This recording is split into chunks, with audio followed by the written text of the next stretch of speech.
अस्सलामुअलैकुम।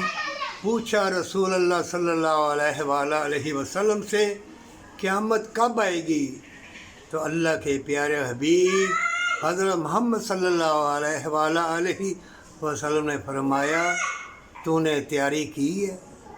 इसका मतलब क्या है कि मौत के बाद क़यामत है। मोमिनो, ये आलम दीन आपस में लड़ाई झगड़ा, वो अहले तशय्युई देवबंदी, वो फ़िरके का, ये छोड़ दो। तुम्हारे ख़्यालों का, तुम्हारे कदमों का एक एक मिनट का हिसाब होगा। और जंग अब फ़लस्तीन में और लबनान में भी सैकड़ों शहीद हुए हैं और कोई ममालिक मुसलमान का कोई नहीं उठा। ये हदीसों में आया हुआ है, ऐसे तबाही बर्बादी आएगी, बेमौत मारे जाओगे। जो अल्लाह की राह में चलते चलते गरीब यतीम से हमदर्दी करते करते और अल्लाह को याद करते करते मार दिया जाए या मर जाए, वो शहीद कहलाएगा।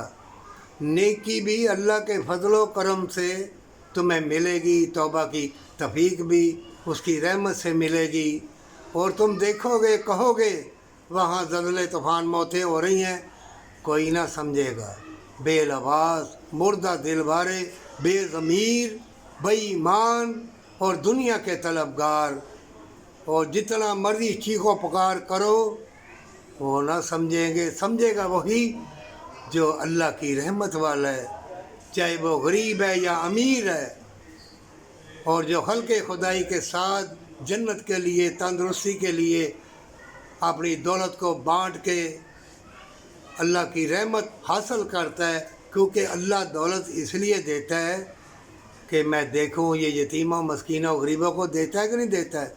मोमिनों, कितने बड़े आलम दीन हैं, वो तुम्हें बताएं भी, क्योंकि वो दुनिया के तलबगार हैं। उनकी ज़बान में तासीर नहीं होगी, उसी की ज़बान में तासीर होगी, चाहे एक सुने या दो सुने। कुरान बड़ा पड़ा है, पहली कौमें, अल्लाह ने वहाँ नाम लिखे जो जो बदकारी कर रहे थे, तबाह बर्बाद हुई वो कौमें। और अनकरीब सब फना फिल्ला हो जाएगा, ना नेट रहेगा, ना तुम रहोगे। और जहाँ जहाँ दुनिया आबाद होगी, अल्लाह को मालूम है, अब भी वक्त है, तौबा कर ले और ये चमकती चीज़ों को छोड़ दे या अपना ले। रब को याद कर, नेकी कर, नहीं तो बेज़मीरा और बेईमान होके मरेगा।